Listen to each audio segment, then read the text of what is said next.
Bismillahirrahmanirrahim. Innal hamdalillah nahmaduhu wa nasta'inuhu wa nastaghfiruh wa na'udzu billahi min shururi anfusina wa sayyiati a'malina. Man yahdihillahu fala mudilla lahu wa man yudlil fala hadiya lahu.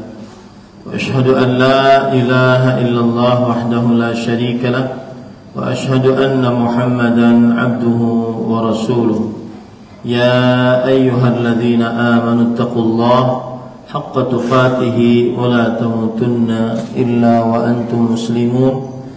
Ya ayyuhan nasu taqu rabbakum alladzi khalaqakum min nafsin wahidah wa khalaqa minha zawjaha wa batha minhuma rijalan katsiran wa nisaa'a. واتقوا الله الذي تساءلون به والأرحام إن الله كان عليكم رقيبا. يا أيها الذين آمنوا اتقوا الله وقولوا قولا سديدا يصلح لكم أعمالكم ويغفر لكم ذنوبكم ومن يطع الله ورسوله فقد فاز فوزا عظيما. أما بعد فإن أصدق الحديث كتاب الله وأحسن الهدي هدي محمد صلى الله عليه وعلى آله وسلم وشر الأمور محدثاتها وكل محدثة بدعة وكل بدعة ضلالة وكل ضلالة في النار. Alhamdulillah, kita bersyukur pada Allah Subhanahu wa taala pada hari ini, hari Ahad pagi menjelang siang 11 Rabiul Awal 1446 Hijriah, bertepatan dengan 15 September 2024. Kita kembali dimudahkan oleh Allah Subhanahu wa taala untuk duduk bersama di Masjid Puri Cinere dalam sebuah kajian rutin membahas kitab Nubdzatun fil Aqidah al-Islamiyah, penjelasan mendasar rukun iman, yang ditulis oleh Fadilat Syekh Al-Allamah Muhammad bin Saleh Al-Utsaimin rahimahullahu ta'ala. Salawat dan salam semoga selalu Allah berikan kepada Nabi kita Muhammad sallallahu alaihi wa ala alihi wasallam, pada keluarga beliau, para sahabat, serta orang-orang yang mengikuti beliau sampai hari kiamat kelak. Dengan nama-nama Allah yang husna dan sifat-sifatnya yang ulia, kita berdoa, Allahumma inna nas'aluka ilman nafi'an wa rizqan tayyiban wa amalan mutaqabbala. Allahumma inna nas'aluka al-afwa wal afiyah fid dunya wal akhirah. Sebelum saya mulai, mungkin maju banyak yang. Pada pertemuan sebelumnya kita sudah atau kita sampai kepada al-imanu bil yaumil akhir, beriman kepada hari akhir, dan kita sudah mempelajari bahwa al-imanu bil yaumil akhir yatadammanu thalathata umur. Beriman kepada hari akhir mengandung 3 perkara. Al-awwal al-imanu bil ba'ts. Yang pertama adalah beriman kepada hari kebangkitan. Ini sudah kita pelajari. Dan yang kedua, al-imanu bil hisabi wal jaza. Beriman kepada hisab dan jaza. Hisab artinya adalah pemberian pengetahuan oleh Allah Subhanahu wa taala atas amal-amal perbuatan seorang hamba. Kemudian dari situ akhirnya nanti ada balasan ganjaran atau balasan siksa dari Allah Subhanahu wa taala. Kemudian kita juga sudah mempelajari hal yang ketiga, atau mau mempelajari hal yang ketiga, ats-tsalits al-imanu bil jannati wan nar wa annahuma al-ma'alul abadi lil khalq. Beriman kepada adanya surga dan neraka, dan bahwa keduanya adalah tempat tinggal abadi bagi seluruh makhluk. Ini adalah poin yang ketiga dari kandungan beriman kepada hari akhir. Apabila ada orang mengaku beriman kepada hari akhir, maka dia wajib mengimani adanya surga dan adanya neraka. Bapak, Ibu, saudara-saudari yang dimuliakan oleh Allah Subhanahu wa taala, penulis mengatakan fal jannatu darun na'im allati a'addaha Allah taala lil mu'minina al muttaqin. Dan sebelumnya saya ingin mengingatkan bahwa tentunya ketika kita belajar tentang hari kiamat, maka bukan hanya 3 itu saja yang terjadi pada hari kiamat. Yang pertama hari kebangkitan, yang kedua hisab dan ganjaran, yang kemudian yang ketiga surga dan neraka. Tidak, tetapi ada proses-proses sebenarnya yang terjadi. Di antaranya yaitu beriman tentang adanya syafaat, ya. Kemudian beriman tentang datangnya Allah Subhanahu wa taala beserta para malaikat. Kemudian terjadilah hisab, baru diberikan buku catatan amal, baru setelah itu terjadi qisas, pengambilan qisas atas amal perbuatan manusia. Siapa yang berbuat zalim, maka dia akan mendapatkan balasan atas kezalimannya, dan siapa yang terzalimi maka dia mendapatkan pahala atas kezaliman yang dilakukan padanya. Kemudian nanti ada timbangan al-mizan, ya. Kemudian juga ada berjalan di atas sirat. Lalu setelah itu ada yang namanya ashabul a'raf, yaitu orang-orang yang antara surga dan neraka. Baru setelah itu nanti ada al-haud, telaga Rasulullah sallallahu alaihi wasallam. Baru setelah itu ada surga dan neraka. Saya melihat bahwa kita menyelesaikan dulu apa yang disebutkan oleh penulis, baru nanti kita akan kembali kepada poin-poin yang saya sebutkan tadi secara rinci, sehingga kita benar-benar mengetahui tentang apa saja yang terjadi pada hari kiamat. Baik, Bapak, Ibu, saudara-saudari yang dimuliakan oleh Allah, penulis berkata, "Fal jannatu darun na'im allati a'addaha Allah Ta'ala lil mu'minina al muttaqin." Yang artinya, maka surga adalah tempat yang penuh dengan kenikmatan yang disediakan oleh Allah untuk orang-orang yang beriman dan bertakwa. Nah, di sini penulis menyebutkan pengertian surga demikian. Surga adalah tempat yang penuh dengan kenikmatan, disediakan oleh Allah untuk orang yang beriman dan bertakwa. Allah Subhanahu wa taala berfirman di dalam hadis qudsi, yaitu hadis riwayat Bukhari dan Muslim. Ini dalil atas pengertian itu. Yaqulullahu ta'ala, Allah berfirman, hadis qudsi, a'dadtu li'ibadis salihin, aku telah sediakan untuk hamba-hambaku yang saleh, ma la 'ainun ra'at wa la udhunun sami'at, wala khatara ala qalbi bashar. Untuk hamba-hambaku yang saleh, sesuatu yang tidak pernah dilihat oleh satu mata pun, tidak pernah didengar oleh satu telinga pun, dan tidak pernah terbesit pada seorang manusia pun. Zukhran balahu ma utli'tum alaih. Thumma qara.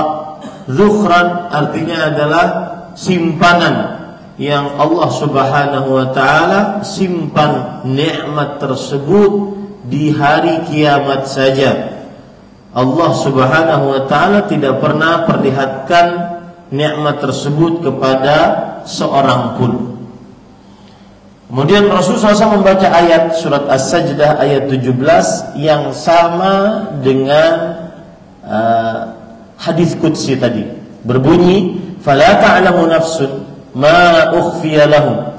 Seorang pun tidak mengetahui apa saja yang disembunyikan bagi mereka, min qurrati a'yun, dari hal nikmat yang menyejukkan pandangan mata, jazaan bima kanu ya'malun, sebagai ganjaran pahala atas apa yang telah mereka perbuat. Surat As-Sajdah ayat 17. Para ikhwah yang dirahmati oleh Allah Subhanahu wa ta'ala,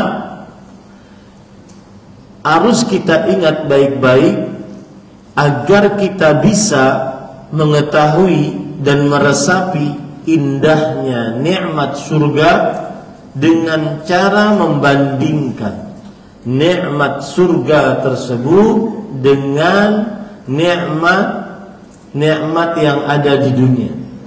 Salah satu caranya seperti itu yang disebutkan oleh para ulama rahimahumullah, sehingga meresap di dalam kalbu kita dan kita akhirnya benar-benar meyakini bahwa surga adalah tempat yang penuh dengan nikmat yang tidak bisa dibayangkan, disediakan oleh Allah Subhanahu wa ta'ala untuk hamba-hambanya yang beriman dan bertakwa. Contoh misalkan, bagaimana kita bisa membandingkan nikmat surga tersebut. Dalam hadis riwayat Bukhari dari Sahal bin Sa'd As-Sa'idi radhiyallahu anhu, Rasul sallallahu alaihi wa alihi wasallam bersabda, "Mawdi'u sautin fil jannah khairun minad dunya wa ma fiha." Artinya, sebuah tempat di dalam surga, mawdi'u saut, sebuah tempat untuk meletakkan cambuk di dalam surga. Tempat untuk meletakkan cambuk itu adalah sangat kecil, ya, sangat kecil. Tetapi kalau seandainya sekecil itu di dalam surga, maka niscaya itu lebih baik daripada dunia dan seisinya. Saut, para ikhwan yang dirahmati oleh Allah Subhanahu wa ta'ala, adalah cambuk. Ada tempat untuk meletakkannya. Maka tempat untuk meletakkan cambuk yang sekecil itu, jika dibanding itu di surga dengan dunia, maka tempat untuk meletakkan cambuk lebih baik di surga, lebih baik daripada dunia dan seisinya. Subhanallah, ya. Ini menunjukkan para ikhwan yang dirahmati oleh Allah Subhanahu wa ta'ala bagaimana indahnya nikmat surga. Kalau kita melihat penjelasan apa arti mawdi'u saut. As-saut al-jild al-madfur alladhi yudrabu bih. Saut adalah sebuah kulit yang sudah disamak, yang digunakan untuk menjadi cambuk dipukul. Ini disebutkan oleh Imam Ar-Raghib Al-Asfahani dalam kitab Al-Mufradat fi Gharibil Quran. Sedangkan mawdi'u saut adalah, berkata Imam Ibn Battal, yuridu annama sabura fil jannah minal mawadi' kulliha min basatiniha wa ardhiha. Bahwa setiap apapun yang kecil di dalam surga, sekecil apapun yang ada di dalam kebun-kebun surga dan di dalam tanah-tanah yang ada dalam surga, itu semua lebih baik daripada dunia dan seisinya. Barang-barang yang kecil, benda-benda yang kecil di dalam surga, itu semua lebih baik daripada dunia dan seisinya. Ini penjelasan dari Imam Ibnu Battal rahimahullahu taala, salah seorang yang menjelaskan hadis-hadis dalam kitab Sahih Bukhari. Para ikhwan yang dirahmati oleh Allah Subhanahu wa taala, kemudian penulis mengatakan, bahasa Arabnya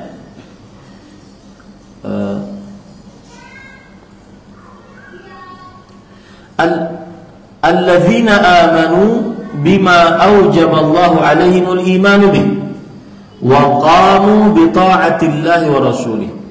Orang-orang yang beriman dan bertakwa yang disediakan untuk mereka surga, siapa mereka? Orang-orang yang beriman dengan apa yang Allah wajibkan atas mereka untuk mengimaninya dan menegakkan ketaatan kepada Allah dan Rasulnya, mukhlisina lillah, mengerjakan ketaatan tersebut secara ikhlas murni hanya untuk Allah Subhanahu wa taala, muttabi'ina li rasulih sallallahu alaihi wasallam, dan mengikuti petunjuk Rasulullah sallallahu alaihi wasallam di dalam mengerjakan ketaatan tersebut. Itulah yang disediakan oleh Allah Subhanahu wa taala untuk orang-orang yang beriman dan bertakwa, yaitu itulah surga, dan disediakan hanya untuk orang-orang yang beriman dan bertakwa. Apa dalilnya bahwa surga hanya disediakan untuk orang-orang yang beriman dan bertakwa? Allah Subhanahu wa taala berfirman di dalam Al-Qur'an, wasari'u ila maghfiratin min rabbikum wa jannah arduha as-samawati wal ard u'iddat lil muttaqin. Surah Ali Imran ayat 133. Dan bersegeralah kalian untuk mendapatkan ampunan dari Rabb kalian dan juga mendapatkan surga yang luasnya seluas langit dan bumi, yang disediakan untuk orang-orang yang bertakwa. Ini dalil, dalil atas apa yang disebutkan oleh penulis, bahwa surga disediakan untuk orang-orang yang bertakwa. Surat Ali Imran ayat 133. Nah, ini para ikhwah dirahmati oleh Allah Subhanahu wa taala. Kemudian para ikhwah yang dirahmati oleh Allah, penulis berkata, fiha min anwa'in na'im ma la 'ainun ra'at wa la udhunun sami'at wa la khatara 'ala qalbi bashar. Di dalam surga terdapat bermacam-macam nikmat, nanti kita akan bahas, yang tidak pernah dilihat oleh satu mata pun, tidak pernah didengar oleh satu telinga pun, tidak pernah terbesit dalam satu kalbu makhluk pun nikmat-nikmat tersebut. Qala Allah Ta'ala, Allah Subhanahu wa taala berfirman, innal ladzina amanu wa 'amilus shalihat ulaika hum khairul bariyah. Sesungguhnya orang-orang yang beriman dan beramal saleh, merekalah orang-orang yang sebaik-baik manusia. Jazaohum 'inda rabbihim jannatu 'adnin tajri min tahtiha al-anharu khalidina fiha abada. Ganjaran mereka di sisi Allah, surga Aden yang mengalir di bawahnya sungai-sungai, kekal mereka di dalamnya selama-lamanya. Radhiyallahu anhum wa radu'an, dzalika liman khasyya rabbah. Allah ridha atas mereka dan mereka ridha terhadap Allah. Yang demikian itu disediakan bagi siapa yang khasyah kepada Rabbnya. Khasyah adalah takut kepada Allah karena mengenal Allah Subhanahu wa taala. Surga Aden yang di dalamnya sungai-sungai mengalir, mereka kekal abadi di dalamnya, itu disediakan untuk orang yang khasyah kepada Allah Subhanahu wa taala. Khasyah adalah takut kepada Allah karena mengenal Allah. Para ulama mengatakan khasyah itu al-khauf ma'al ma'rifah. Kenapa engkau takut kepada Allah? Karena saya tahu Allah itu siksanya pedih. Kenapa engkau tidak mau bermaksiat saat sendirian? Karena saya takut kepada Allah. Saya tahu Allah itu maha melihat, penglihatannya tanpa batas. Kenapa engkau tidak mau mendengarkan yang haram? Karena saya takut kepada Allah. Karena saya mengetahui Allah pendengarannya tanpa batas, dan seterusnya. Itulah disebut dengan apa tadi? Khasyah. Dzalika liman khasyiya rabbah. Yang demikian itu bagi siapa yang khasyah kepada Rabbnya. Jadi tingkatannya khauf itu takut kepada Allah. Perasaan takut kepada Allah. Khasyah lebih tinggi. Takut kepada Allah disertai dengan ilmu pengetahuan tentang Allah Subhanahu wa taala. Makanya Allah berfirman dalam Al-Qur'an, "Innama yakhsyallaha min ibadihil ulama." Sesungguhnya yang takut kepada Allah dari para hambanya hanyalah para ulama. Yang khasyah kepada Allah dari para hambanya adalah para ulama. Karena memang khasyah adalah takut disertai dengan pengetahuan.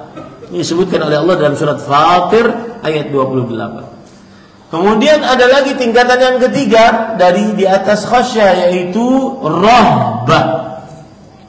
Rahbah adalah takut kepada Allah dan mengerjakan sesuatu agar menjauh dari siksa Allah Subhanahu wa taala. Takut kepada Allah dan mengerjakan sesuatu agar menjauhi siksa Allah Subhanahu wa taala karena hasil dari takut tersebut. Jadi subhanallah, kaya bahasa Arab itu sangat kaya, ya. Taib. Surat Al-Bayyinah ayat 7 sampai 8 itu. Dan itu dalil dibawakan oleh penulis bahwa surga disediakan untuk orang yang beriman dan beramal saleh. Dan tidak dikatakan beriman kecuali kalau dia bertauhid kepada Allah. Tidak dikatakan dia beramal saleh kecuali ketika dia mengerjakan amal saleh dengan ikhlas dan sesuai dengan petunjuk Rasul sallallahu alaihi wasallam. Sebagaimana perkataan para ulama salaf, liyabluwakum ayyukum ahsanu amala. Agar Allah menguji kalian siapa di antara kalian yang paling baik amalnya. Yang paling baik amalnya adalah akhlasuhu wa aswabuhu. Yang paling ikhlas, murni hanya kepada Allah, dia berharap dari amal ibadah tersebut ganjarannya, dan yang paling benar sesuai dengan petunjuk Rasul sallallahu alaihi wasallam. Nah, sedikit di sini para ikhwan, pada pertemuan yang lalu saya sudah singgung masalah ini. Surat Al-Bayyinah ayat 7 ini, innal ladzina amanu wa 'amilus shalihati ulaika hum khairul bariyah. Sesungguhnya orang yang beriman dan beramal saleh, mereka adalah orang-orang yang terbaik. Maka saya nasihatkan kita semua agar menjadi manusia yang terbaik. Menjadilah orang yang bertauhid dan mengamalkan ilmu, beramal saleh. Bertauhid dan beramal saleh. Dan itu pula tujuan kita mendidik anak, yaitu mendidik anak agar menjadi orang-orang yang terbaik, bukan hanya dengan titelnya, pendidikannya, tetapi bagaimana anak tersebut menjadi orang yang bertauhid dan beramal saleh. Nah, kalau begitu, saya pernah singgung di sini, kalau begitu tidak boleh seseorang orang tua mencukupkan untuk pendidikan anaknya belajar agama hanya sampai SMA dengan dalih syubhat yang disebarkan tidak semua harus jadi ustadz. Ini keliru. Akhirnya banyak, terutama ini yang dari awal dia masuk pesantren, kemudian setelah SMA dia kuliah umum. tidak melanjutkan ke jenjang agama. Dengan dalih tadi, tidak semua harus jadi ustaz. Padahal kalau seandainya dia sudah lulus SMA di pesantren, maka akan sangat baik dan linier dia melanjutkan ke jenjang agama. Ke jenjang agama di universitas yang mengajari ilmu-ilmu agama akan sangat linier. Tapi kalaupun ternyata anaknya tidak sanggup, anaknya ingin ke umum, belajar ingin menjadi dokter, tentara, polisi, atau apapun, ekonom dan semisalnya, silahkan saja. Tapi jangan diputuskan setelah SMA tidak belajar sama sekali ilmu agama. Ini keliru besar. Ya, ini keliru besar. Kenapa? Karena tujuan kita menuntut ilmu agama menjadi alladzina amanu wa amilus salih. Ulaika khairul bariyah. Beriman dan beramal saleh. Silahkan saja kalau seandainya dia nanti kalau sudah SMA mungkin dia tidak ada kesanggupan, nggak sanggup mah, janganlah dipaksa abang untuk sekolah keagamaan lagi nggak sanggup. Maka kita katakan silahkan kau. Tapi selama setelah dari di dalam kuliah umum tersebut dia diwajibkan untuk tetap belajar ilmu agama. Jangan putus sama sekali. Karena sebagian orang tua kadang-kadang memutuskan sama sekali dari belajar ilmu agama. Ini Ustaz pernah di pesantren, pernah gitu, pernah belajar agama. Jangan. Ya, tetapi disediakan fasilitas dia belajar kuliah pendidikan formalnya mungkin di umum setelah SMA, silahkan. Ya, tetapi disediakan fasilitas agar dia belajar ilmu agama lanjutan dari apa yang dia pelajari ketika di pesantren. Nah, akan menjadi khairul bariyah yang seperti itu. Nah, di zaman sekarang berubah sebagian orang tua. Apa itu? Ketika dia sudah SMA dengan dalih tidak semua jadi ustaz, akhirnya diarahkan ke umum, Ya, ini tidak benar. Dan kemudian terputus sama sekali dari belajar ilmu agama. Tujuan kita belajar ilmu agama bukan jadi ustaz. Paham ya Pak ya? Tujuan kita belajar ilmu agama bukan jadi ustaz. Tujuan kita belajar agama menjadi orang yang bertauhid, berakidah yang benar dan bisa beramal saleh agar menjadi khairul bariyah, sebaik-baik manusia. Nah, kemudian para ikhwan yang dirahmati oleh Allah Subhanahu wa taala, lalu penulis membawakan dalil surah As-Sajdah ayat 17. Wa qala ta'ala fala ta'lamu nafsun ma ukhfiya lahum min qurrati a'yun jazaa'an bima kanu ya'malun. Maka seseorang tidak mengetahui apa yang disembunyikan oleh Allah bagi mereka, bagi dia dari qurratu a'yun. Sesuatu nikmat yang menyejukkan pandangan mata sebagai balasan atas apa yang telah mereka berbuat.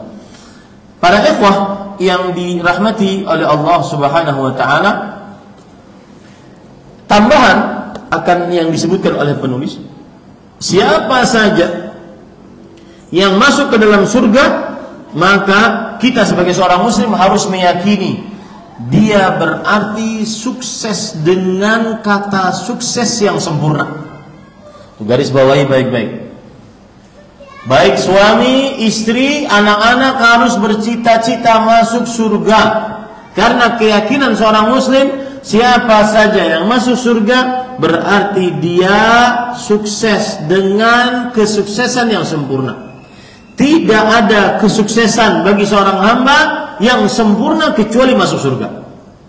Selama dia di dunia, mungkin pendidikannya tinggi, jabatannya tinggi, kesuksesan dunia dia dapatkan, tapi di akhirat dia tidak masuk surga, tidak dinyatakan sebagai orang yang apa?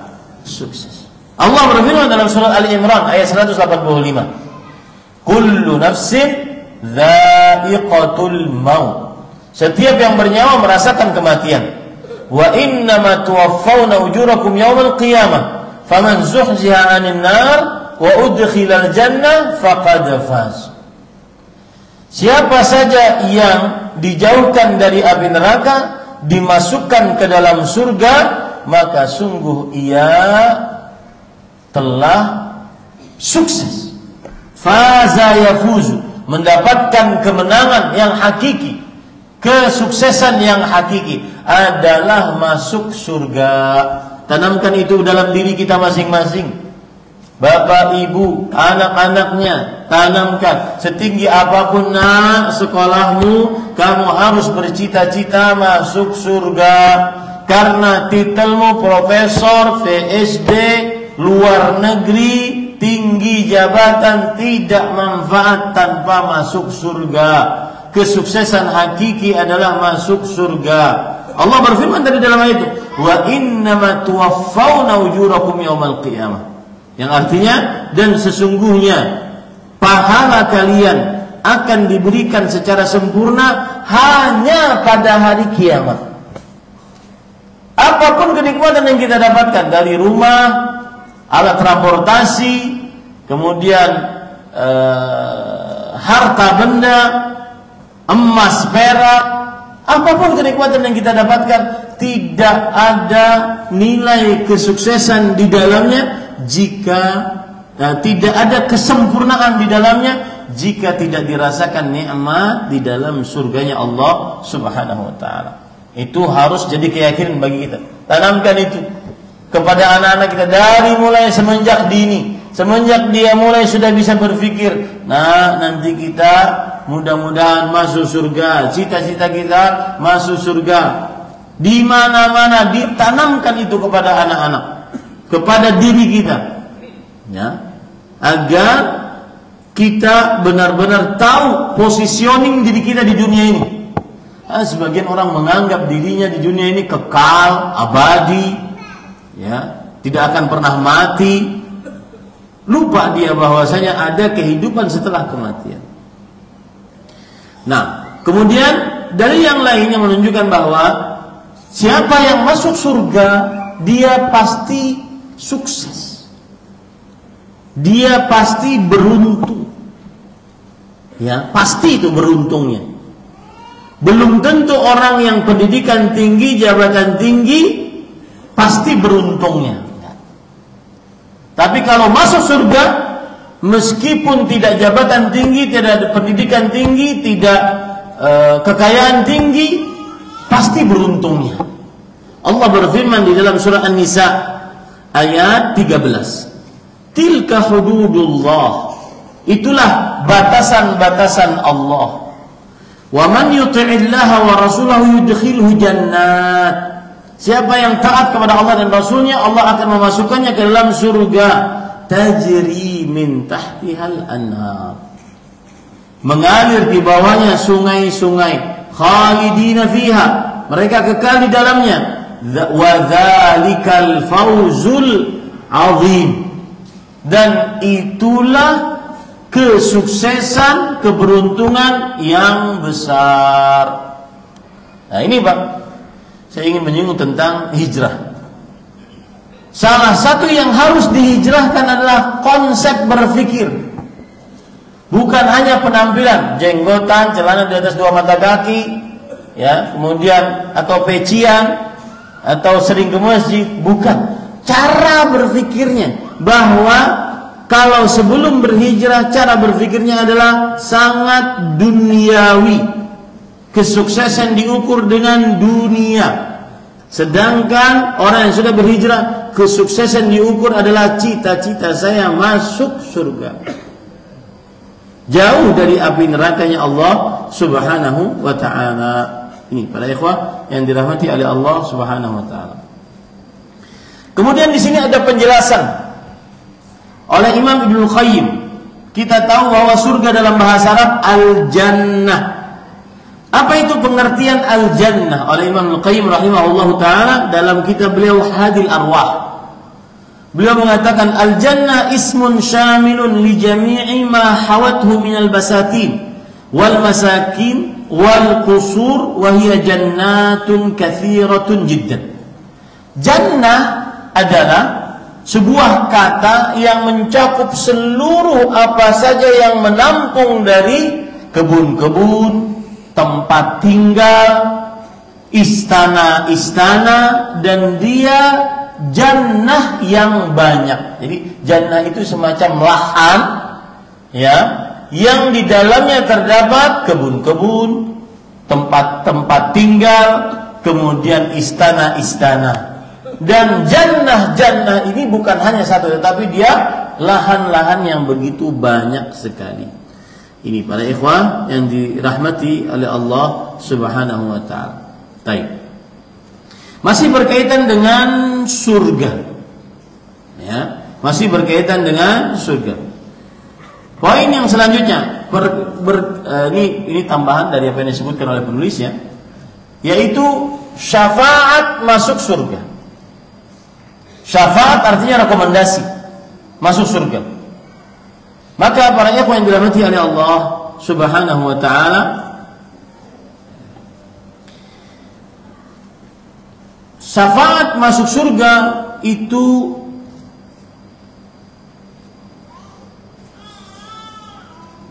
adalah salah satu syafaat yang dimiliki oleh khusus Nabi Muhammad sallallahu alaihi wasallam dibandingkan nabi-nabi yang lain. Dibandingkan nabi-nabi yang lain. Syafaat yang dimiliki oleh Rasul sallallahu alaihi wasallam ada 4 yang khusus untuk beliau. Tidak ada nabi-nabi lain memilikinya. Yang pertama, syafaat Rasulullah sallallahu alaihi wasallam. Dengan syafaat tersebut Allah mengabulkan agar dimulai hisab. Ini yang disebut dengan asy-syafa'atul 'uzma. Syafaat yang paling besar, paling agung. Seluruh manusia dari awal sampai akhirnya dikumpulkan oleh Allah dalam padang mahsyar, tidak bisa bergerak apapun di atas mereka matahari sekitar beberapa mil saja. Mereka tidak pakai alas kaki, tidak terkhitan, tidak memakai baju, tidak bisa bergerak kemana-mana. Maka kemudian Rasul sallallahu alaihi wasallam sujud di hadapan Allah, membaca tasbih, bacaan-bacaan yang beliau belum pernah baca selama beliau hidup di dunia.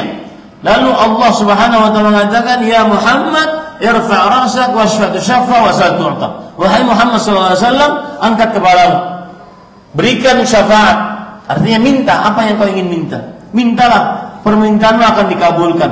Maka Rasulullah SAW minta agar segera dihisab, dimulai hisab. Akhirnya Allah mengabulkan dan dimulailah hisab. Ini khusus milik Rasul Sallallahu Alaihi Wasallam. Yang disebut dengan syafaat apa tadi? Asy-syafa'atul 'uzma. Asy-syafa'atul 'uzma. Syafaat yang kedua yang khusus dimiliki oleh Rasul Sallallahu Alaihi Wasallam adalah yaitu syafaat penghuni surga untuk masuk ke dalam surga. Jadi setelah dia dihisab, ditimbang, berjalan di atas sirat, maka ini tidak bisa masuk nih, meskipun sudah dinyatakan sebagai penghuni surga. Nah, yang bisa memasukkan tersebut adalah rekomendasi dari atau syafaat dari Rasulullah SAW bahwa mereka penghuni surga meskipun sudah dinyatakan sebagai penghuni surga belum bisa masuk ke dalam surga kecuali dengan syafaat Nabi kita Muhammad sallallahu alaihi wasallam. Sebagaimana disebutkan dalam sebuah hadis, Rasulullah SAW bersabda, "Ati babal jannah." Aku mendatangi pintu surga. Faqal, lalu malaikat penjaga surga berkata, "Man anta?" Siapa engkau? Kemudian Rasulullah SAW menjawab, "Ana Muhammad." Aku adalah Muhammad. Lalu malaikat penghuni surga berkata, malaikat penjaga surga berkata, "Bika umirtu alla aftaha ahadan qablak." Untukmu aku diperintahkan agar tidak membuka pintu surga sebelum engkau. Maka atas permintaan tersebut terbukalah pintu surga dan masuklah Rasul sallallahu alaihi wasallam ke dalam surga pertama baru setelah itu umatnya. Jadi kalau ada orang yang mendakwahkan bahwasanya saking sayangnya Rasul sallallahu alaihi wasallam kepada umatnya, kemudian beliau masuknya terakhir, ini keliru. Memang sepertinya sih dramatis, oke, bisa buat nangis, tapi secara riwayat tidak benar. Paham maksud saya? Ya. Jadi yang pertama kali minta dibukakan pintu surga dan masuk ke dalam surga adalah siapa? Rasulullah. Dan dengan begitu para penghuni surga masuk ke dalam surganya Allah Subhanahu wa taala. Ini syafaat yang kedua. Syafaat yang ketiga yang dimiliki oleh Rasulullah sallallahu alaihi wasallam adalah syafaat beliau untuk pelaku dosa besar dari penghuni neraka. Akhirnya diampuni dosanya. Untuk pelaku dosa besar dari para penghuni neraka dari umat beliau, akhirnya diampuni dosanya oleh Allah Subhanahu wa taala.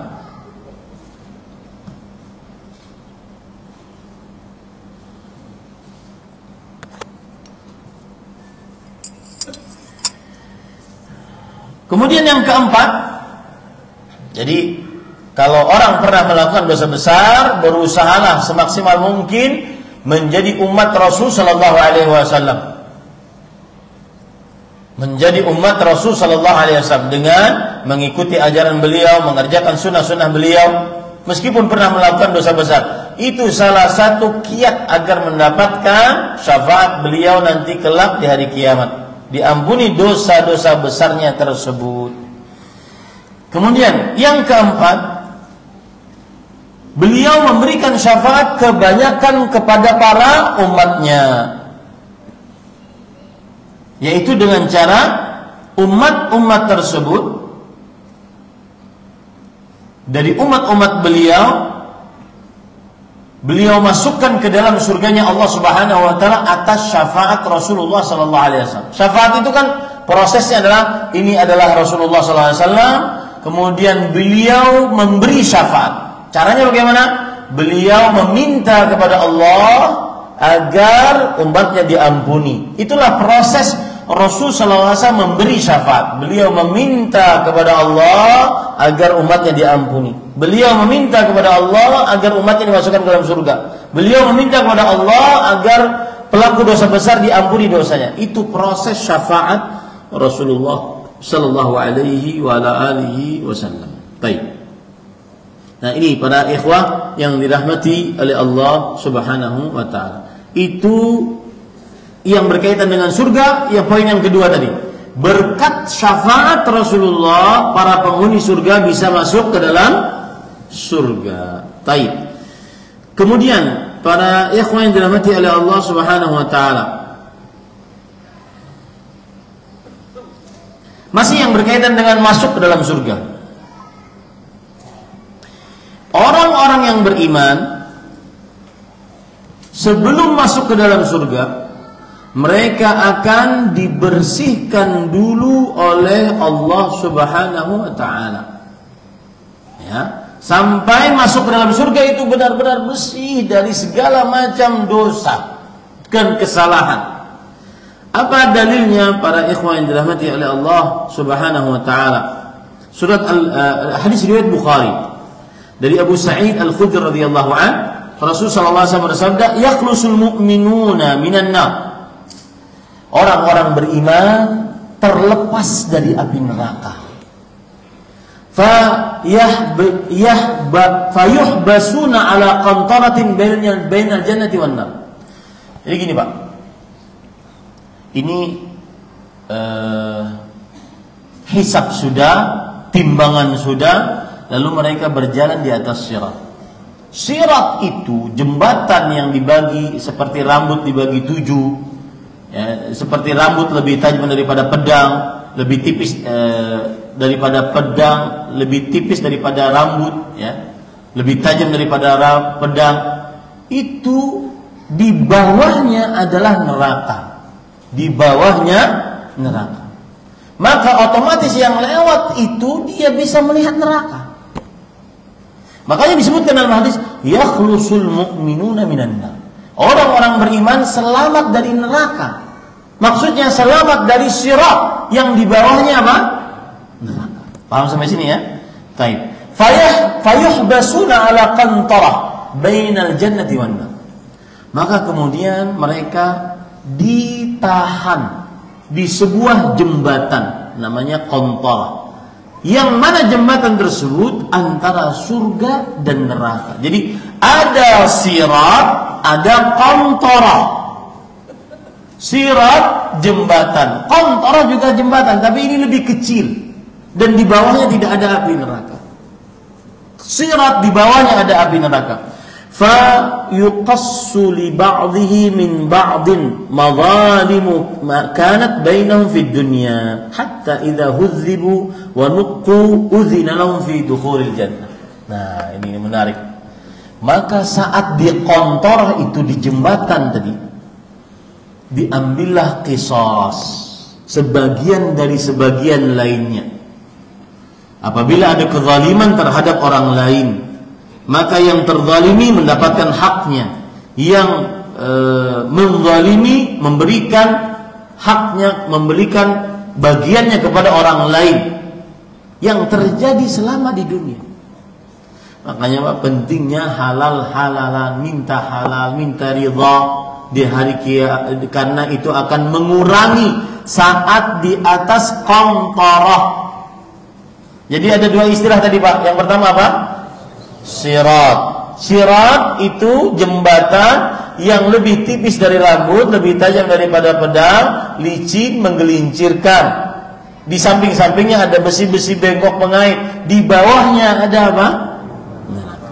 Kemudian kalau sudah orang-orang beriman lewat itu, maka dia akan mendapatkan lagi apa istilahnya tadi? Qantarah. Qaf nun ta ra ta marbutah. Qantarah. Ya. Nah, di situ tempat pengambilan qisas satu dengan yang lainnya. Siapa yang tidak banyak kezalimannya terhadap makhluk-makhluk Allah, maka dia segera masuk ke dalam surganya Allah SWT. Ya. Sampai jika mereka sudah bersih, sudah murni, baru dimasukkan bagi mereka, baru diizinkan untuk mereka masuk ke dalam surga. Kemudian Rasulullah SAW bersabda, "Fawalladzi nafsu Muhammadin biyadi." Demi jiwa Muhammad sallallahu alaihi wasallam yang berada di tangannya, la ahaduhum ahda bimanzilihi fil jannah minhu bimanzilihi kana fid dunya. Sesudah itu semua selesai, baru kata Rasulullah SAW, demi Allah yang jiwa Muhammad berada di tangannya, seorang kalau sudah itu semua selesai, dia paling tahu alamatnya di surga di mana, lebih tahu daripada alamatnya di dunia. Mudah-mudahan kita termasuk di dalamnya. Subhanallah. Dan sekali lagi saya katakan para ikhwah, kalau sudah belajar seperti ini, maka bukan hanya urusan akidahnya, pengetahuan tentang akidahnya, tapi senggol hati kalbu kita. Semangat beramal, menjauhi kezaliman satu dengan yang lainnya. Kalau seandainya kira-kira banyak bergaul dengan orang, sering-sering minta maaf, minta halal kepada orang, kalau seandainya mungkin ada perasaan yang tersakiti, terlukai, dan seterusnya. Karena itu akan sangat berpengaruh nanti saat di qantarah. Ya, saat di qantarah. Baik. Kemudian selanjutnya lagi, sekarang pembicaraan masih yang berkaitan dengan masuk ke dalam surga, yaitu yang pertama kali, ini yang sudah saya sebutkan tadi sebenarnya, mengetuk pintu surga dan masuk ke dalam surga adalah Rasulullah Sallallahu Alaihi Wasallam. Sebagaimana sudah saya sebutkan tadi hadisnya, riwayat Imam Muslim, ati babal jannah, aku datang ke pintu surga pada hari kiamat, fa astaftih, lalu aku minta dibukakan pintu surga, buka. Fa yaqulul khazin, maka malaikat penjaga surga mengatakan, man anta, siapa engkau? Fa aqul Muhammad, maka aku menjawab, aku adalah Muhammad. Kemudian malaikat penghuni surga itu berkata, bika umirtu la aftahu li ahadin qabli, untukmu aku diperintah, tidak boleh membukakan pintu surga sebelum engkau untuk seorang pun. Ini para ikhwah yang dirahmati oleh Allah Subhanahu wa taala. Kata Imam As-San'ani rahimahullah, ini menarik. Al-haditsu fihi fadilatun wadihatun lahu sallallahu alaihi wasallam lima fihi min ta'dhimi. Di dalam hadis ini terdapat keutamaan yang sangat jelas dimiliki oleh Rasulullah sallallahu alaihi wasallam karena di dalamnya terdapat pengagungan untuk Rasulullah sallallahu alaihi wasallam. Ya. Karena malaikat penjaga surga diperintah oleh Allah untuk tidak membuka pintu surga sebelum datangnya Rasulullah sallallahu alaihi wa ala alihi wasallam. Di dalam hadis yang lain, riwayat Muslim, ana aktsarul anbiya'i tab'an yaumal qiyamah wa ana awwalu man yaqra'u babal jannah. Aku, kata Rasul sallallahu alaihi wasallam, adalah nabi yang paling banyak pengikutnya nanti pada hari kiamat. Mudah-mudahan kita termasuk di dalamnya. Dan aku adalah orang yang pertama kali mengetuk pintu surga pada hari kiamat. Ini para ikhwan dirahmati oleh Allah Subhanahu wa taala. Dan ini nikmat dari Allah. Wallahi kalau orang merenungi nikmat ini, dia akan bisa menangis terseduh-seduh. Sudah bayar apa kita sama Allah Subhanahu wa taala?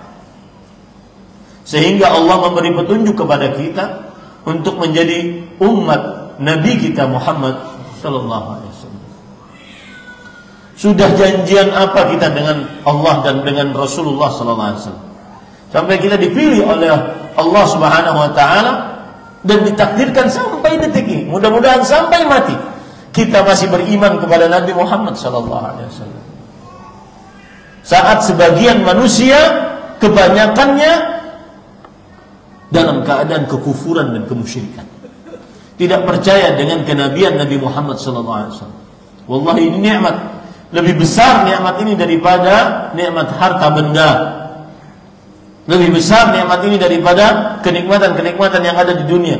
Menjadi umat Nabi Muhammad sallallahu alaihi wa ala alihi wasallam. Kemudian para ikhwan dirahmati oleh Allah Subhanahu wa taala, masih berkaitan dengan masuk surga. Umat yang pertama kali, kalau tadi manusia yang pertama kali masuk ke dalam surga adalah Rasulullah sallallahu alaihi wasallam. Ini umat yang pertama kali masuk ke dalam surga adalah umat Nabi Muhammad sallallahu alaihi wasallam. Bersyukur para ikhwah. Ya. Saat seperti sahabat Nabi Salman Al-Farisi radhiyallahu anhu, beliau harus pergi ke sana, ke Irak, ke Mesir, ke Iran, sampai menemui Nabi Muhammad SAW ke Madinah, baru bisa merasakan menjadi umat Rasulullah SAW. Kita ini jauh 1400 tahun belum pernah bertemu dengan Rasulullah SAW, menerima kalbu kita bahwasanya beliau adalah Muhammad Rasulullah SAW. Asyhadu anna Muhammadan Rasulullah. Tidak ada nikmat yang lebih besar daripada Allah Subhanahu wa taala menjadikan kita sebagai umat Nabi Muhammad sallallahu alaihi wasallam. Karena itu kunci keselamatan nanti kelak pada hari kiamat.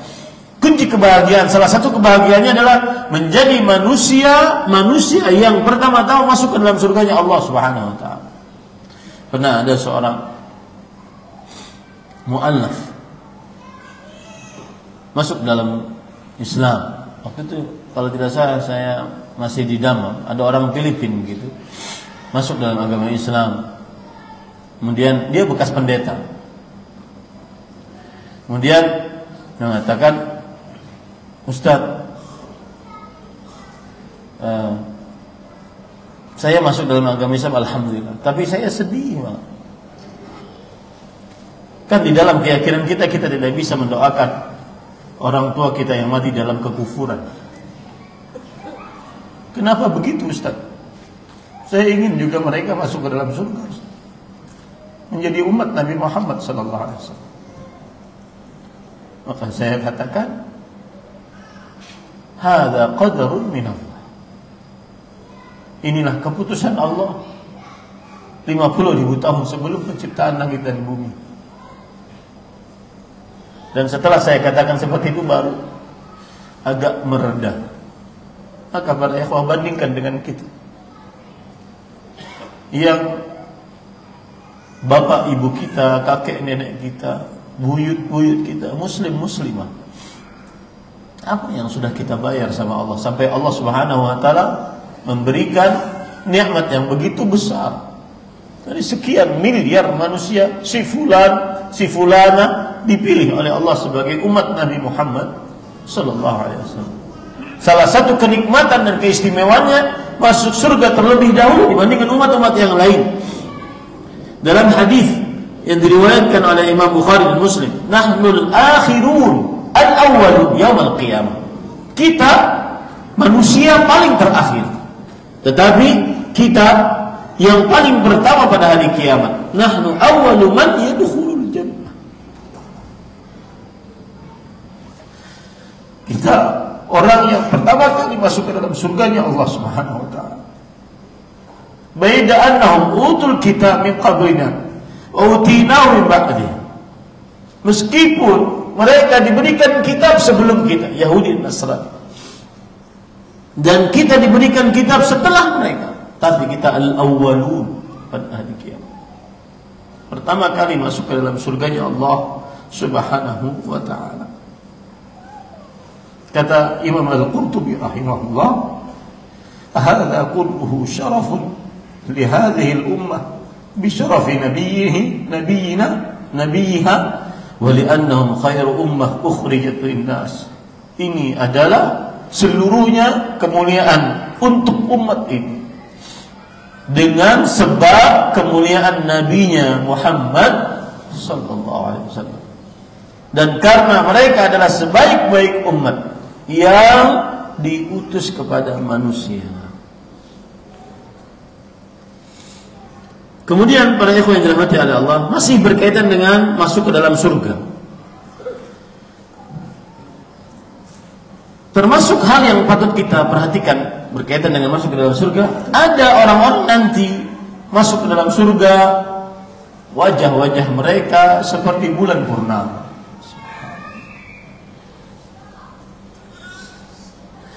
Itu kesuksesan hakiki pada ikhwah. Harta, jabatan, tahta, kecantikan, kebagusan rupa, tidak ada nilainya pada saat itu. Rasul sallallahu alaihi wasallam bersabda dalam hadis riwayat Bukhari, "Awwalu zumratin talijun nar talijul jannah suratuhum ala suratil qamar lailatal badr." Kelompok pertama yang masuk ke dalam surga, rupa mereka seperti bulan purnama pada malam bulan purnama. Seperti bulan pada malam bulan purnama. Ustaz, bolehkah kita malu, Ustaz, berdoa kepada Allah untuk menjadi seperti mereka? Bolehkah kita malu? Maka jawabannya jangan malu. Kita harus memiliki keinginan yang tinggi, tetapi harus diwujudkan dengan iman dan amal saleh. Rasul sallallahu alaihi wasallam bersabda, "Idza sa'altumullah fas'aluhul firdaus, innaha a'nal jannah." Jika kalian minta kepada Allah, mintalah surga Firdaus, sesungguhnya dia adalah surga yang paling tinggi. Dan Rasul SAW tidak membatasi, dan boleh minta itu hanya yang tidak banyak dosa. Enggak. Kita minta kepada Allah agar masuk ke dalam surga. Di golongan pertama, rupa kita bagaikan bulan di malam purnama, meskipun dengan dosa yang kita miliki. Semoga dengan permintaan tersebut Allah memberi petunjuk untuk kita bertobat dari dosa-dosa tersebut. Nah, memang secara perasaan manusia nggak pantas minta pada Allah. Saking banyaknya dosa, hanya orang-orang tertentu saja yang seperti itu. Akan tetapi tidak ada dalil menunjukkan bahwa pembatasan meminta yang seperti itu hanya untuk orang-orang yang lepas dari dosa. Apa yang dimaksud dengan suratuhum ala suratil qamar lailatul badr, yang artinya rupa mereka bagaikan bulan pada malam purnama. Kata Imam Al-Qastallani rahimahullah di dalam kitab beliau Irsyadus Sari Syarah Sahih Al-Bukhari fil idha'ati wal husn, rupa mereka yang masuk ke dalam surga seperti bulan pada malam purnama dalam cahayanya dan keindahan, dalam cahayanya dan keindahan. Ini para ikhwan yang dirahmati oleh Allah Subhanahu wa taala. Kemudian yang patut diperhatikan juga adalah berkaitan dengan masuk ke dalam surga Allah Subhanahu wa taala, yaitu orang-orang yang masuk ke dalam surga tanpa hisab, tanpa azab. Dan ini sudah dikabarkan oleh Rasul sallallahu alaihi wasallam. Ada manusia-manusia dari umatnya yang masuk ke dalam surga tanpa hisab, tanpa azab. Dalam hadis riwayat Bukhari dari Sahal bin Sa'ad As-Sa'idi radhiyallahu anhu, Nabi Muhammad sallallahu alaihi wa alihi wasallam bersabda, "La yadkhulannal jannah," sungguh akan masuk ke dalam surga, "min ummati 70,000 atau 700,000, dari umatku sebanyak 70,000 atau 700,000. 70,000 atau 700,000 masuk. La yadkhul awwaluhum hatta yadkhul akhiruhum, tidaklah yang pertama dari mereka masuk kecuali yang terakhir juga akan masuk. Wujuhum ala suratil qamar lailatal badr, wajah-wajah mereka bagaikan bulan pada malam purnama. Ini para ikhwan yang dirahmati oleh Allah Subhanahu wa taala. Dalam riwayat yang lain ada tambahannya, bi ghairi hisabin wala azab, tanpa hisab, tanpa azab. Dan di dalam riwayat yang lain ada tambahannya, ma'a kulli alfin 70,000. Kalau kita katakan tadi 70,000, berarti ribunya sebanyak 70, betul? Setiap ribu membawa 70,000. Nah, coba dihitung itu berapa? Ya, setiap ribu membawa 70,000. Ma'a kulli alf 70,000.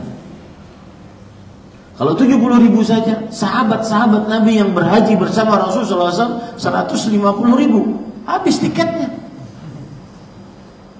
Ini ada hadis Rasul sallallahu alaihi wasallam riwayat Imam At-Tirmidzi dari Abu Umamah Al-Bahili radhiyallahu anhu. Ma'a kulli alf 70,000. Setiap sudah 70,000 masuk, tambah setiap 1.000 dari 70,000 tadi, 1.000-nya membawa 70,000. 1.000-nya membawa 70,000. Ah, berapa? Hitung dong. Pakai kalkulator. Yang penting jangan lupa di depannya 70,000 dulu. Baru setelah itu per 1.000-nya 70,000. Bukan 4,9, bukan.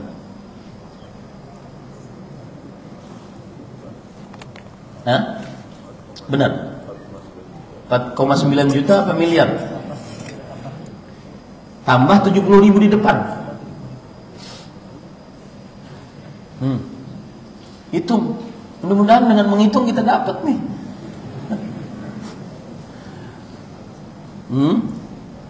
Ya, pokoknya banyak deh, Ustaz. Berapa? 4.970.000. 4.970.000. Masih ada kemungkinan. Miliar atau juta? Tambah 70.000. Baik. Lanjut.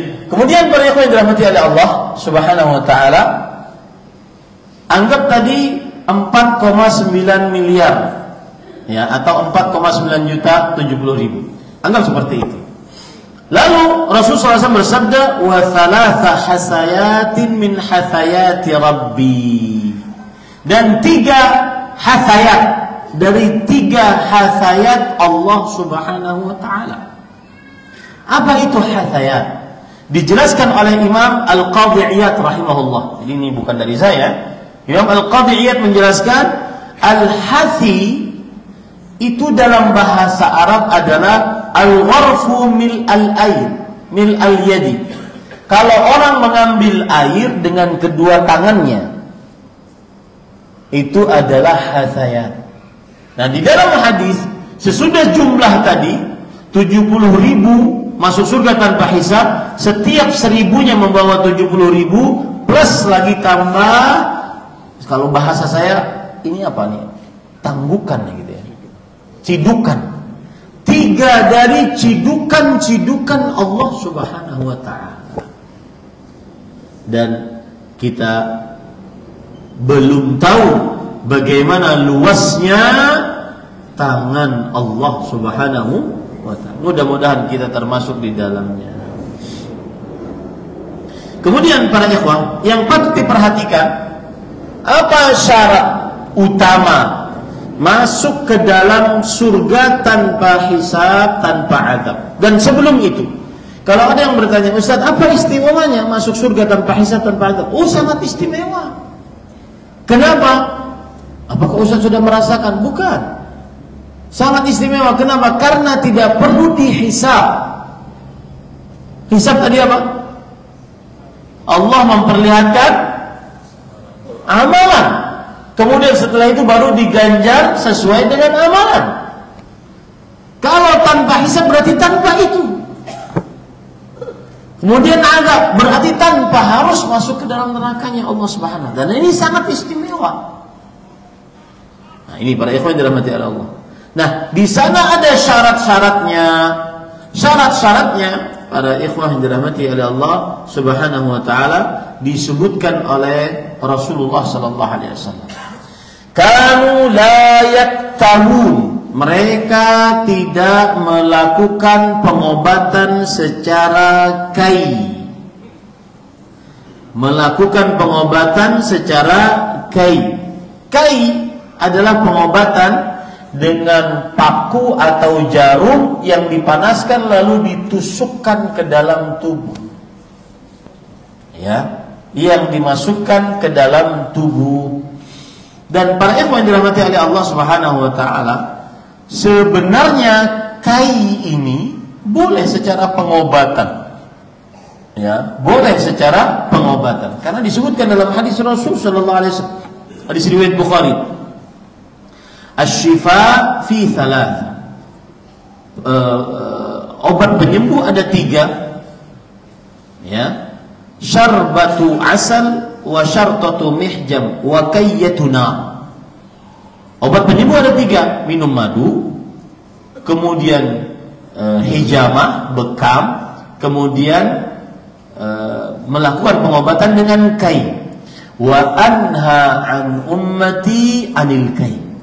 Tapi aku melarang umatku untuk melakukan kai. Sebentar saya perhatikan, saya ingin perlihatkan pengobatan secara kai tersebut.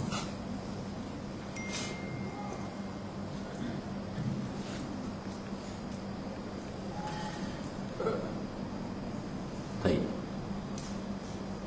Begini para ikhwah yang dirahmati, gambarannya kira-kira orang ditusuk pakai besi panas, kemudian besi panas tersebut dimasukkan ke dalam tubuhnya dan menjadi pengobatan.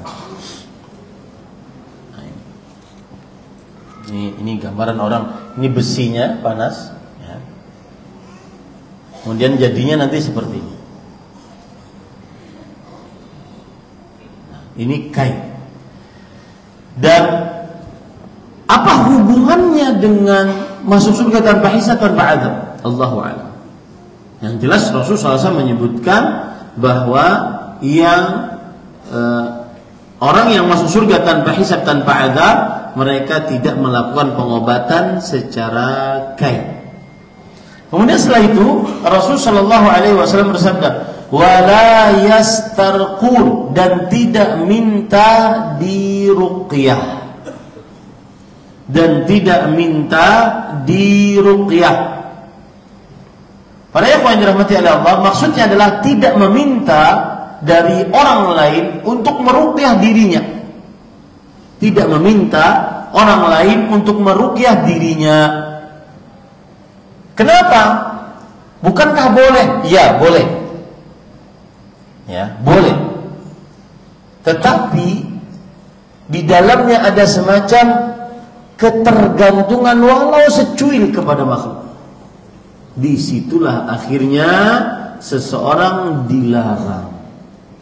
Bukan dilarang, afwan. Seseorang apabila minta diruqyah, dikhawatirkan kehilangan kesempatan masuk surga tanpa hisab, tanpa adab.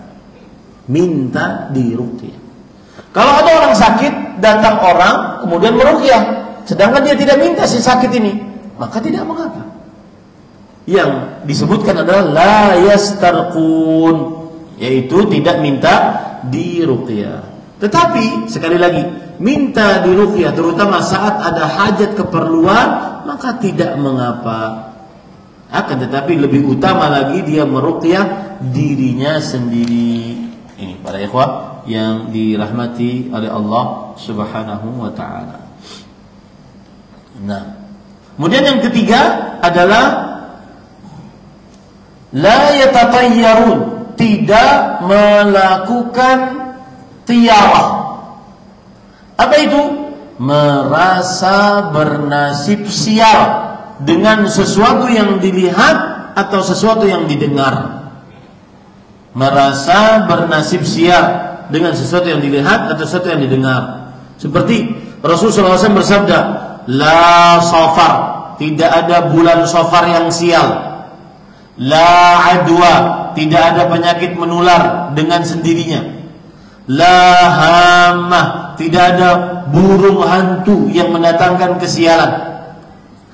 Dan segala macam hal-hal yang dianggap mendatangkan kesialan, seperti warna tertentu, entah hitam, entah merah, atau seperti angka, atau seperti hari, seperti malam Jumat, Kliwon, dan seterusnya. Ini termasuk daripada tiarah, merasa bernasib sial dengan sesuatu. Nah, orang yang masuk surga tanpa hisab, tanpa azab, dia tidak merasa bernasib sial dengan sesuatu tersebut. Kemudian, perhatikan baik-baik para ikhwan.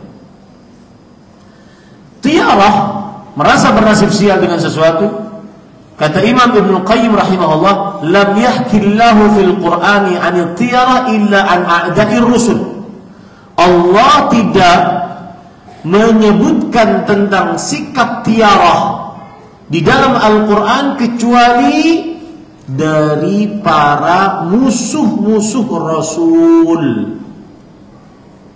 Ya, seperti misalkan mereka merasa bernasib sial dengan keberadaan Nabi Musa. Mereka mengatakan wa in tusibhum musibah qalu tayyarna bika wa biman ma'ak. Ketika mereka mendapatkan musibah, mereka mengatakan bahwa kami ini menganggap sial seperti ini gara-gara engkau wahai Musa dan orang-orang yang bersama engkau. Surat An-Naml ayat 47. Ya. Nah, ini buruk sekali tiarah. Jangan sampai seseorang melakukan tiarah. mencari hari baik, mencari bulan baik untuk mengadakan perhelatan pernikahan dan seterusnya. Tidak ada. Semua hari baik, yang tidak baik adalah hari saat seseorang bermaksiat kepada Allah Subhanahu wa taala. Garis bawah itu baik. Semua hari baik, hari yang tidak baik adalah saat seseorang bermaksiat kepada Allah Subhanahu wa taala. Karena maksiat sangat mempengaruhi keberkahan hidup seseorang. Kemudian yang terakhir pada ikhwah, wa 'ala rabbihim yatawakkalun. Syarat untuk masuk surga tanpa hisab, tanpa azab adalah bertawakal kepada Allah Subhanahu wa taala. Maksudnya yaitu orang-orang tersebut bersandar qalbunya kepada Allah. Meskipun dia mengerjakan sebab, boleh minum obat, pergi dokter, kemudian memakai hal-hal yang dibolehkan secara syariat seperti minum madu, kemudian minum air zam-zam, membaca Al-Quran, berdoa, kemudian minum habbah sauda, kurma ajwa, makan habbah sauda, makan kurma ajwa, boleh. Tetapi bersandar qalbunya kepada siapa? Allah. Ya. Kemudian atau sebab-sebab yang Allah Subhanahu wa taala buat untuk manusia di dunia yang bukan syar'i, seperti obat, seperti ada bahan-bahan rempah-rempah yang menyembuhkan, maka ini boleh asal terbukti. Ya, asal terbukti.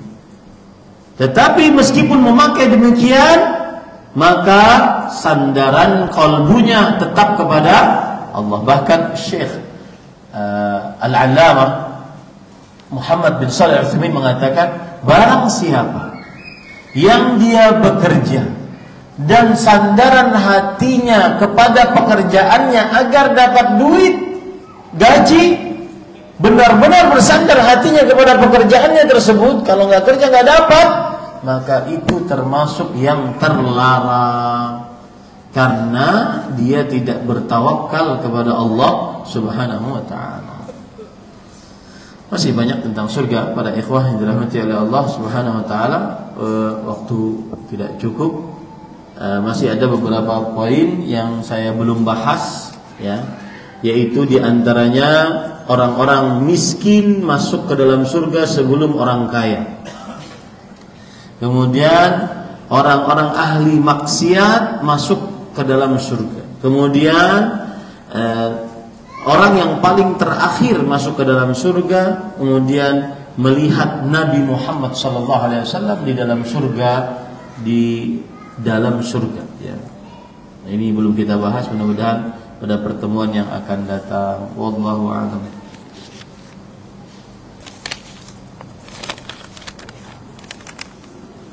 Semua takdir manusia sudah ditulis di Lauhul Mahfuz, dan kita beriman terhadap takdir baik dan buruk. Pertanyaan, mengapa nanti ada hari hisab? Padahal semua sudah Allah tentukan. Mengapa dilarang berhujjah dengan takdir? Jawabannya, mengapa ada hari hisab? Agar terlihat keadilan Allah Subhanahu wa taala. Ya, agar terlihat apa? Keadilan Allah Subhanahu wa taala. Kemudian yang kedua, jawabannya adalah karena Allah Al-Malik, Sang Raja. Allah Ad-Dayyan, yang meminta pertanggungjawaban. Allah Al-Khaliq, yang Maha Pencipta. Allah Al-Qadir, yang Maha Kuasa. Allah sekehendaknya berbuat, dan kita hambanya sekehendak Allah Subhanahu wa taala. Gitu ya. Kemudian yang kedua, mengapa dilarang berhujjah dengan takdir? Berhujjah dengan takdir tidak dilarang di dalam perkara-perkara yang berkaitan dengan musibah. Seorang kena penyakit, maka dia mengucapkan qadarullah wa ma syaa fa'al. Seorang na'udzubillah kena musibah, tabrakan, kebakaran, maka dia mengucapkan qadarullah wa ma syaa fa'al. Semua ini takdir Allah, dan Allah berbuat sekehendaknya. Dia bersandar kepada takdir. Tapi dalam urusan-urusan musibah, bala. Adapun urusan malas mengerjakan ketaatan, tidak boleh bersandar kepada takdir. Kenapa ente nggak sholat? Takdir Allah. Nah, jawabannya mudah. Tahu dari mana, Neng? Kenapa nggak pakai jilbab? Takdir Allah. Tahu dari mana, Neng? Iya juga ya, belum banyak baca Lauhul Mahfuz. Ya. Jawabannya tahu dari mana? Makanya Nabi Muhammad SAW pernah ditanya oleh para sahabat, ya Rasulullah, rufi'atil aqlam wa jaffatis suhuf?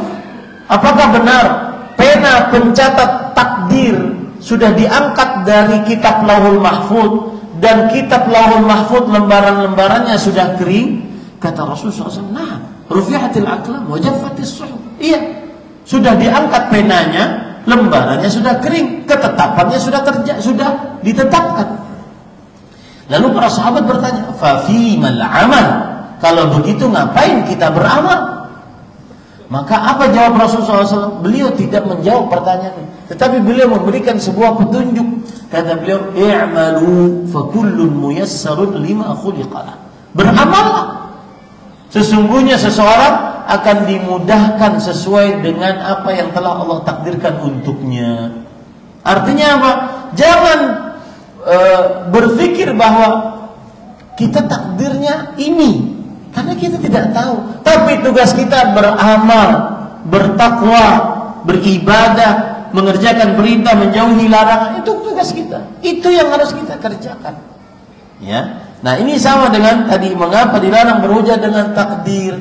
Maka kita katakan tidak dilarang berhujah dengan takdir kalau dalam urusan musibah, bala, penyakit, kemiskinan, dan seterusnya. Yang dilarang adalah berhujah dengan takdir saat di dalam kelalaian. Lalai mengerjakan perintah, lalai melanggar larangan. Contoh, ada orang mengatakan ketika dia cerita, saya ini sebenarnya sudah dari kecil semangat membaca Al-Quran, tapi sepertinya memang takdir Allah saya nggak bisa baca Quran. Kenapa bilang begitu? Karena saya ini Ustaz, 9 guru Iqra saya semuanya angkat tangan. Yang ke-10 mengatakan, ente sepertinya sudah ditakdirkan nggak bisa baca Quran. Semenjak itu saya nggak lagi belajar Iqra. Nah, ini gurunya yang salah nih. Ya. Nah, ini para ikhwah. Jadi tidak boleh bersandar dengan takdir dalam urusan lalai ibadah, lalai taat, atau melanggar maksiat. Ya. Contoh misalnya ada seorang perempuan, dan ini na'udzubillah ya, di negara kita sedang darurat zina. Dan para ikhwah laki-laki yang ada di hadapan saya, antum paling bertanggung jawab atas anak perempuan. Wallahi, jaga baik-baik. Bukan hanya umur mahasiswa yang sudah berzina ini, umur SMA, lebih lagi SMP, lebih lagi SD. Maka ketika ditanya, kenapa engkau berzina? Takdir Allah, Ustaz. Gak bisa. Gak bisa bersandar dengan takdir Allah. Kenapa tidak bisa bersandar dengan takdir Allah? Bukankah semuanya sudah ketetapan? Iya, akan tetapi Allah sudah menyediakan segala macam fasilitas agar kamu tidak lalai mengerjakan ketaatan dan tidak lalai menjauhi maksiat. Apa fasilitasnya yang Allah sudah sediakan? Pertama, Allah turunkan kitab suci. Yang kedua, Allah utus rasul-rasul. Kemudian yang ketiga, Allah beri petunjuk, Allah jelaskan mana jalan yang baik, jalan yang buruk. Fa'alhamaha fujuraha wa taqwaha. Allah berikan mana jalan yang fujur, yang buruk, dan jalan ketakwaan. Allah sudah berikan. Nah, ketika ada orang memilih jalan fujur, keburukan, berarti dia itu sudah tidak sesuai dengan apa yang diinginkan oleh Allah, berhak pada saat itu dia disiksa oleh Allah, dan tidak bisa dia bersandar dengan takdir. Nah, begitu jawabannya. Wallahu a'lam.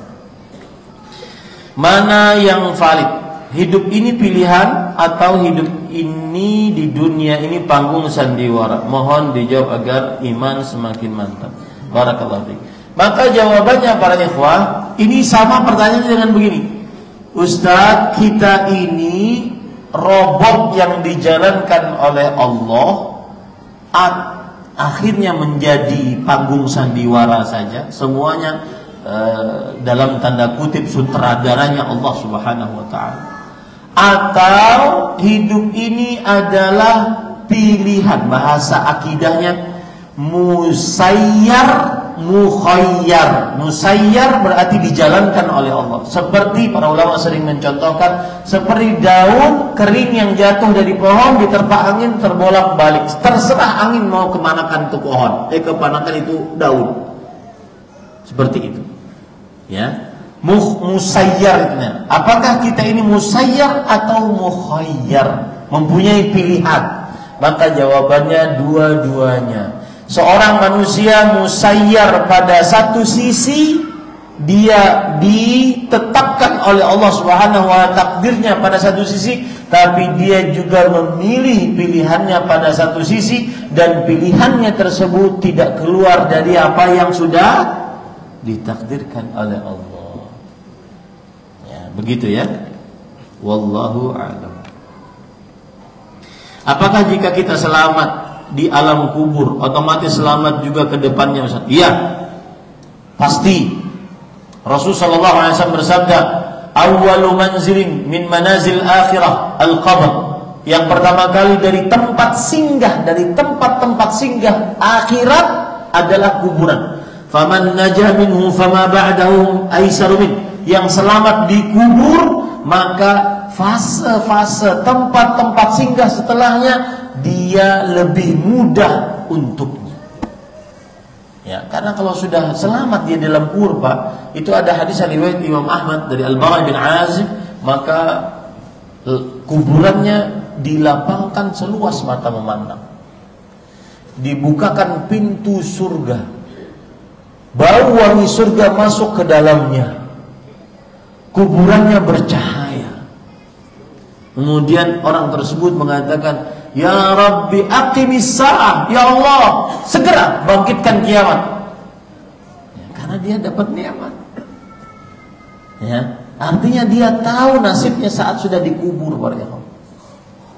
Nah, itu wallahu a'lam. Apakah orang-orang yang selamat itu bisa memberikan syafaat juga untuk keluarganya, Ustaz? Iya. Ada istilah syafaat orang-orang beriman untuk orang-orang beriman. Ya, ada istilah syafaat orang-orang beriman untuk orang-orang beriman. Di antaranya seorang anak yang saleh. Dan ingat, anak saleh belajar ilmu agamanya tidak hanya sampai SMA. Saya jujur, Pak, ini saya concern sekali karena sebagian pesantren kewalahan mendapati orang tua berbondong-bondong kepada pesantren, "Ustaz, anak kami tidak akan melanjutkan ke agama, anak kami ingin ke umum, ayo sediakan fasilitas agar anak kami nanti bisa lulus di UMPTN." Kalau dulu ada UMPTN, nggak tahu namanya sekarang apa. Ya, akhirnya pesantren merubah peraturannya. Ya, akhirnya slogan-slogan di pesantren pun sudah tidak terdengar lagi. Kami pesantren yang akan melanjutkan ke jenjang agama, melahirkan calon para ulama, calon para pendakwah. Nggak ada lagi di situ. Kenapa? Karena permintaan para wali santri. Dengan syubhat, apa tadi syubhatnya? Tidak semua jadi ustaz. Bahkan kita ingin semuanya harus jadi ustaz. Kita inginnya begitu. Ya, supaya yang dari Banjarmasin nggak ke Jakarta. Ya. Banyak, supaya banyak yang mendakwai, banyak. Saya subhanallah nih banyak pengalaman, dan antum para ikhwah dan akhwat, Bapak Ibu, saudara-saudari, bersyukurlah ada majelis ilmu yang begini. Di beberapa daerah mereka tidak punya ustaz. Saya dapati 3 kasus nih dalam bulan ini. Pertama, ada orang, saya sering ke Samarinda. Kemudian ada jamaah datang, Ustaz, tolong datangi kami di Muara Wahau. Itu Samarinda, dari Samarinda ke Muara Wahau naik mobil 7-8 jam. Tidak ada ustaz.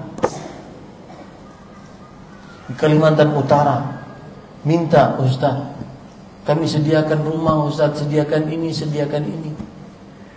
Boleh bawa keluarga, Ustaz. Enggak ada ustaz di sini. Akhirnya bagaimanapun orang memerlukan gizi ruh. Maka saya nasihatkan yang ada di Jabodetabek ini, ada kesempatan untuk menuntut ilmu agama seperti hari Ahad dan hari-hari lainnya diisi oleh ustaz-ustaz lainnya, maka hadirlah. Itu nikmat Allah. Nikmat Allah Subhanahu wa taala. Ini para ikhwan yang dirahmati oleh Allah. Jadi kembali ke permasalahan tadi, bahwa orang-orang saleh bisa memberikan syafaat. Saya dan suami alhamdulillah sudah mendaftar haji. Qadarullah, suami wafat. Apakah hajinya wajib dibadalkan? Maka jawabannya adalah tidak wajib dibadalkan. Tetapi lebih baik dibadalkan agar suami dapat pahalanya berlipat-lipat. Memang suami sudah meninggal, dapat pahalanya sempurna. Sebagaimana hadis Rasul, man hamma bihasanah, siapa yang bertekad untuk mengerjakan kebaikan, falam ya'malha katabaha Allah indahu hasanatan kamilah. Lalu dia tidak mengerjakan tekad tersebut, maka Allah tuliskan pahalanya sempurna. Ya. Tapi kalau dia mengerjakannya, maka dilipatkan pahalanya berlipat-lipat. Tidak wajib. Kapan wajib yang tidak boleh? Tidak, kalau sudah mengucapkan labbaik Allahumma labbaik. Nah, baru itu wajib. Tapi ini baru niat, tidak sampai berihram, maka tidak diwajibkan. Tapi lebih utama untuk dibadalkan agar suami dapat pahalanya. Wallahu a'lam. Beredar di medsos bahwa perbanyaklah bersalawat, sementara yang saya pelajari perbanyaklah zikir dengan memuji Allah. Mohon kejelasannya Ustaz, bagaimana mensinkronkannya? Jawabannya adalah salawat termasuk zikir kepada Allah. Salawat termasuk apa? Zikir kepada Allah. Maka kerjakan dua-duanya, bersalawat dan berzikir yang lain. Di antaranya saya sebutkan ya, yang semestinya ini subhanallah, saya kemarin baca perkataan menarik dari Imam Ibnu Utsaimin rahimahullahu taala. Beliau mengatakan begini, perhatikan. Hatta tatayaqqan annahu mas'alatut taufiq. Anna dzikr min aisaril a'mal. Wala ya'malu illa man waffaqahu Allah azza wa jalla. Sampai kamu yakin bahwa zikir dengan lisan itu benar-benar petunjuk dari Allah, maka coba perhatikan kata beliau. Zikir adalah amalan yang paling mudah.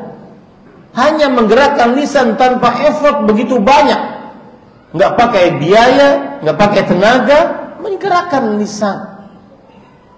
Tetapi tidak mengamalkan dari zikir ini kecuali orang yang hanya diberi petunjuk oleh Allah.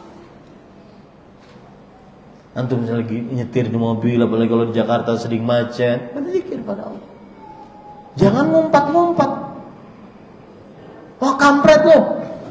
Ada yang begini dan begitu. Jangan, zikir sama Allah.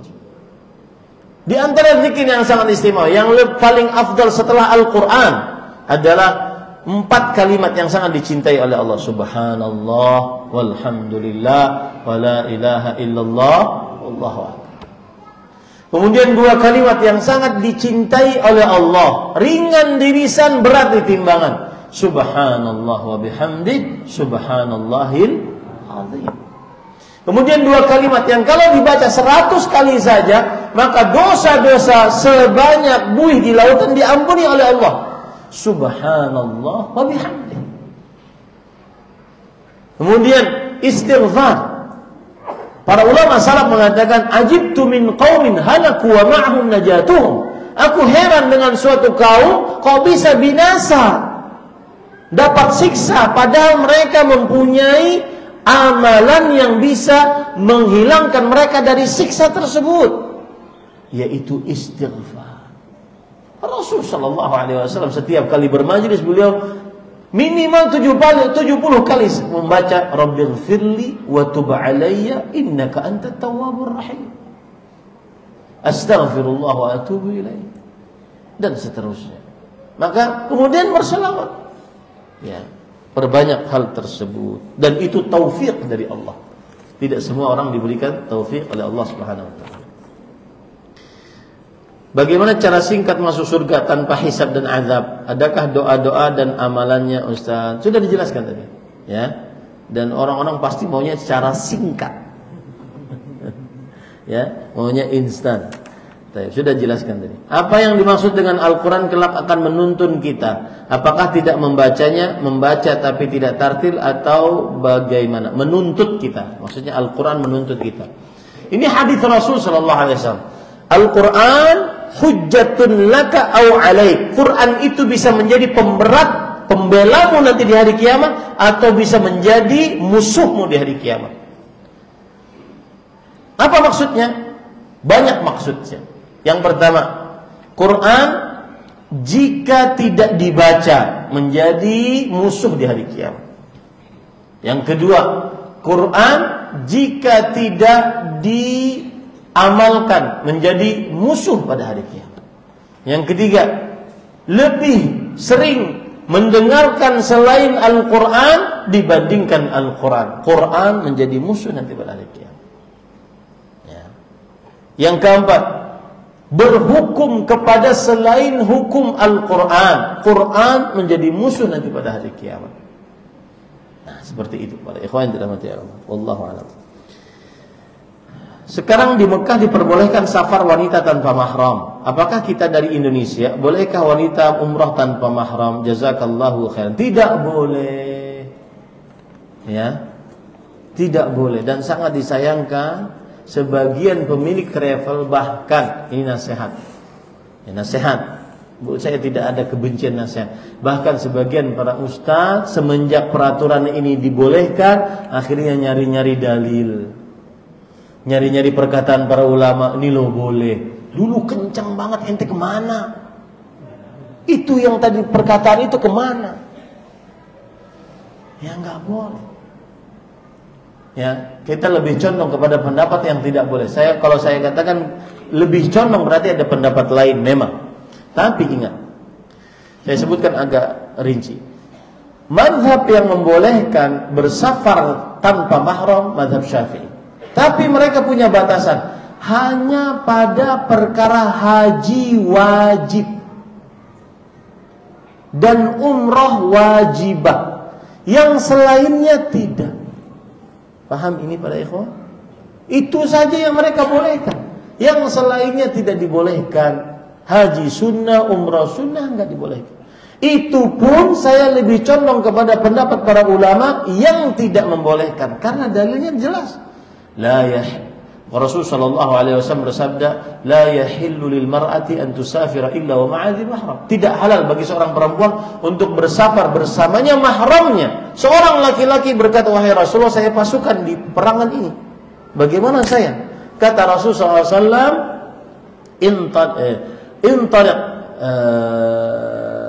intaliq fahujja ma'a imra'atik. Pergi engkau dan berhajilah, temani istrimu. Jihad dibanding dengan haji. Berhaji engkau dan temani istrimu.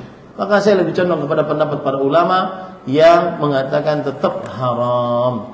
Adapun pendapat ulama dari mazhab Syafi'i yang membolehkan bahwa berhaji tanpa mahram, berhaji wajib ya tanpa mahram, dalilnya adalah Aisyah radhiyallahu anha pernah berumrah atau berhaji tanpa mahram. Ini tidak benar riwayatnya. Dan ini semacam ada tidak sopan terhadap Aisyah radhiyallahu anha. Beliau banyak saudara laki-lakinya, dan belum ada dalil tegas bahwasanya beliau berhaji atau berumrah tanpa mahram. Hanya interpretasi, asumsi bahwa beliau berhaji tanpa mahram. Kemudian yang kedua, dalilnya adalah nanti di hari kiamat akan ada seorang perempuan di atas onta sendirian berjalan dari Son'a ke kota Mekah, tidak takut kepada Allah, tidak takut kecuali hanya kepada Allah Subhanahu wa taala. Kan nggak ada penyebutan mahram tidak mahram, itu hanya sebatas asumsi. Sebagian ulama fikih bahwasanya itu menunjukkan bahwa boleh berumrah, berhaji tanpa mahram. Kita katakan tidak. Ini dalil yang begitu tegas yang saya sebutkan tadi ditinggalkan dengan hanya asumsi. Nggak benar. Jadi pendapat yang lebih kuat tidak diperbolehkan. Apakah boleh sesama wanita dianggap sebagai mahram dalam perjalanan? Mahram itu laki-laki, Neng. Ya. Wallahu a'lam. Apakah benar kalau kita menginginkan sesuatu harus diselawatin dulu, Ustaz? Lalu pasti keinginan kita terkabul. Mohon penjelasannya. Gini para ikhwan. Hadisnya itu seperti ini. Ada seorang sahabat kalau tidak salah namanya Abdullah bin Amr bin As radhiyallahu anhuma. Beliau mengatakan, wahai Rasulullah, bagaimana kalau doa, setengah dari doaku salawat kepada engkau. Kata Rasul sallallahu alaihi wasallam, baik, kalau engkau tambah lebih bagus. Kalau begitu wahai Rasulullah, aku 2/3 dari doaku salawat kepada engkau. Kata Rasul SAW, baik, dan kalau engkau tambah lebih bagus. Kalau begitu wahai Rasulullah, seluruh doaku adalah salawat. Kata Rasulullah SAW, idzan tukmahammu wa yughfaru dzambuk. Kalau begitu, seluruh hajatmu akan dikabulkan, dosa-dosamu diampuni. Dari sinilah ada istilah salawatin aja dulu. Tapi yang jadi masalah adalah prakteknya. Apakah begitu? Datang ke rumah tuh gedongan, kemudian pegang pagarnya, Allahumma sholli ala Muhammad. Mau mobil yang baru, pegang pegang bannya, Allahumma sholli ala Muhammad. Pas jalan mobilnya. Enggak begitu prakteknya. Tetapi maksudnya adalah sholawat pelancar dikabulkannya doa. Itu maksudnya. Itu adalah cerita dari negeri ini tentang salawatin aja dulu. Ya, begitu ya. Tapi prakteknya yang harus diperhatikan. Baik, saya cukupkan karena ini mau ngejar pesawat ya. Subhanakallahumma hamdik asyhadu an la ilaha illa anta astaghfiruka wa atubu ilaik. Wa sallallahu nabiyana Muhammad walhamdulillahi rabbil alamin. Subhanakallahumma hamdik asyhadu an la ilaha illa anta astaghfiruka wa atubu ilaik. Wassalamu alaikum warahmatullahi wabarakatuh.